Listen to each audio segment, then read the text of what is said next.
Do you even know your mother gave up everything just so you could stand here today? What are you even talking about? She sold the house of your ancestors. She sold her youth. She's just a maid. You thief! The doctor asked if he should call any family. Your mother shook her head. She said, he's getting married today. Don't ruin his big day. She begged me not to tell you. Because she was afraid you'd be ashamed of her. But the truth was, the woman he humiliated that night had already paid the price for his life long before this wedding. Years ago, Ibadan. That afternoon, the sun pounded the old tin roof like fire bouncing off the earth. Mama Grace stood before the house she had spent nearly her entire life in. Cracks spread across the faded walls, the wooden door worn down by time. The mango tree in the yard still stood there silent, like a witness that never spoke. Her hand trembled slightly as she held the pen. The broker hesitated, watching her. "Are you sure? This is the last thing you have." Mama Grace nodded. No tears, no hesitation. "My son must go to school." The words were quiet yet heavy with the weight of her entire life. When the final stroke of ink pressed into the page, she knew she had sold more than a house. She had sold the last shelter of her old age. But in her eyes, there was no regret, only the image of a bright-eyed boy stepping out of the village with books in his arms. From that day on, Mama Grace began living two lives. By day, she sat by the roadside, roasting beans in an old pan, the smoke burning her eyes raw. She smiled at strangers passing by, even when her back ached and her feet throbbed.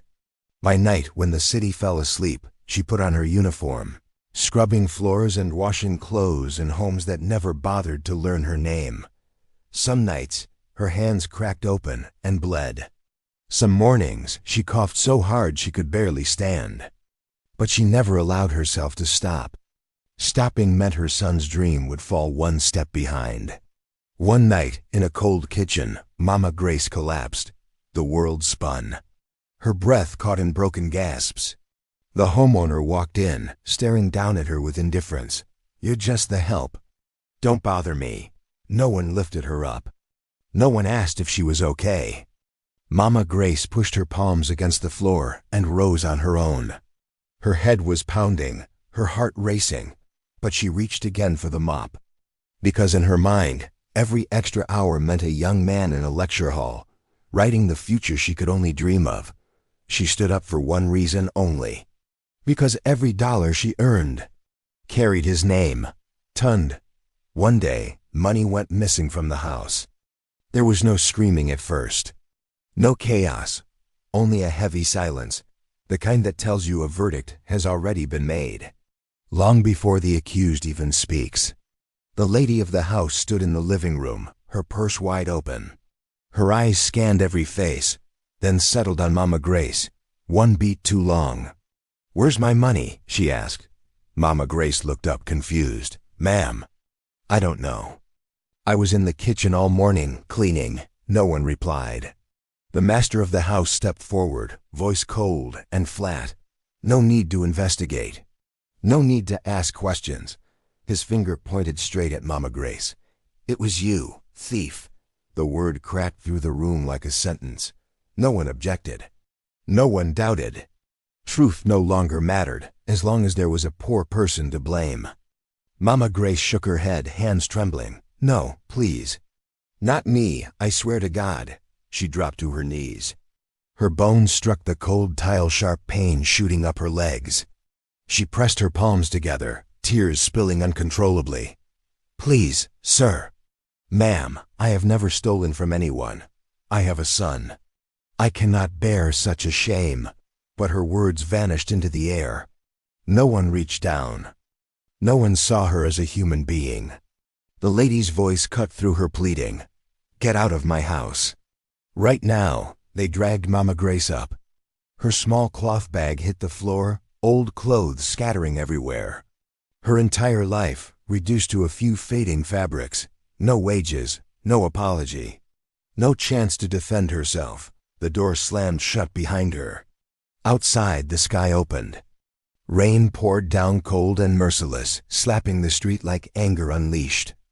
Mama Grace stood there, drenched to the bone. Her gray hair clung to her forehead, her thin clothes soaked through with freezing water. No home, no job, no dignity. She walked aimlessly, feet heavy as if they no longer belonged to her. Every step tore deeper into a pride already shredded. She had endured hunger, cold, humiliation, but never had she been called a thief. That night, she found shelter beneath the awning of a closed shop. A dull streetlight cast a faint glow across her hollow face. Her hands shook from the cold and the fear. For the first time in years, Mama Grace had no idea where tomorrow would lead. She pulled out an old, cracked phone. The shattered screen lit up one single name, Tund. Her trembling finger pressed call. The ringing tone echoed, slow, colder than the rain. She pressed the phone to her ear and whispered, "My son. Something has happened to me." No answer. The ringing stopped. The screen went black. The call was never picked up. Back to the present. The wedding hall still smelled of flowers and wine, but the joy had long abandoned the room. The lights above suddenly felt harsh, exposing every face now too afraid to look at another. Tun stood there, shoulders squared, yet his chest felt painfully tight, as if an invisible hand was squeezing the breath out of him. The stranger continued speaking. His voice wasn't loud, but it trembled, as though each word was pulled from a wound that never healed. "I used to be your mother's neighbor. I was the one who took her to the hospital that night." The sentence hit the room like shattered glass. Tun's fist clenched by instinct, the knuckles turning white. He swallowed hard. What did she say? His voice cracked, stripped of the arrogance from moments earlier. What remained was just a scared son, terrified of the truth. The man lowered his head. His eyes dropped to the floor, as if even meeting Tun's gaze might break him completely. "She begged me." He paused, drawing in a shaky breath. "Not to tell you." Tun froze. The stranger's voice softened, fragile now. "She was afraid you'd be ashamed of her. A mother thrown into the street, accused of being a thief." Each word fell slow and heavy. No one in the room dared move. No one dared breathe. Judgment, so loud just moments ago, had dissolved into something darker. Shame, regret, fear. Tun stared into the empty air before him. Images of his mother in the rain collided with the man's story, every piece of the past snapping together in the cruelest shape imaginable. No music, no clinking glasses. Only the truth, hovering above them all, dangerous to touch. The entire room held its breath.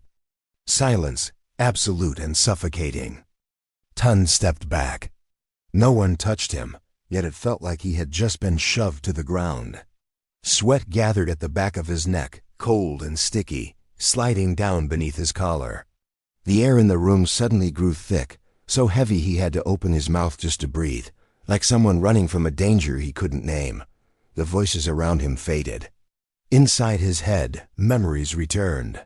Not loud, not fast, but slow and merciless. Piece by painful piece. He remembered how his school fees always arrived on time, never late, not even by an hour.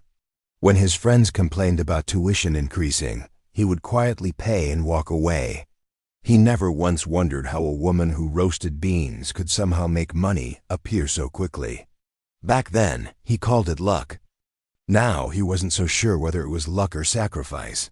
He remembered the envelopes that appeared out of nowhere. No sender, no note. Just money folded neatly, still holding the scent of smoke and sweat. He accepted them as if he deserved them. And then he remembered her voice on the phone. Always the same lines. "I'm fine. Don't worry about me. Just focus on your future." He believed her. Believed so easily, he never asked again. He didn't see the sleepless nights. He didn't see the pain stabbing through her chest. He didn't notice her body shrinking day after day. All he saw was a mother standing behind him, far enough not to embarrass him. A sharp sting shot down his spine. Tund realized something was collapsing inside him, not his status, not his pride, but the story he had told himself his whole life. The story that he had made it on his own. The story that he owed no one. For the first time ever, he wasn't sure. What if she had been telling the truth? What if he was the one who was wrong? The stranger placed an old photograph on the table. The picture had yellowed with age, its edges torn and worn-handled far too many times. The warm light above cast harsh shadows, highlighting the deep folds across the paper like the wrinkles of time itself. In the photo, Mama Grace lay in a hospital bed, her body so frail, the gown looked like it was hanging off a fragile frame. Her face was hollow, her eyes closed. A frightening stillness. No one touched the photograph, yet the entire room seemed to lean toward it. Tund stared down, his heart clenched. The woman in the picture felt both familiar and distant. Familiar because she was his mother, distant because he had never allowed himself to truly look at her. He noticed her hands, smaller than he remembered, the veins strained like threads ready to snap. The stranger kept his palm on the table's edge, as if afraid the photograph might slip away. "I took this last night," he said, voice rough. "She didn't want me to."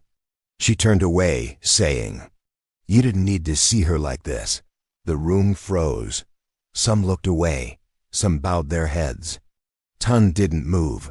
His throat burned, as if he had swallowed dust. The man drew a shaky breath, then delivered the final words, slow, heavy, unavoidable. "Tonight."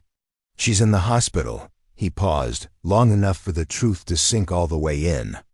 Then he lifted his gaze, no longer avoiding Tund's eyes. "And the doctors say she doesn't have much time left." When the doctor asked who to call, your mother shook her head. She said you were getting married, and she didn't want to ruin your day. And now, the doctor says she doesn't have much time left.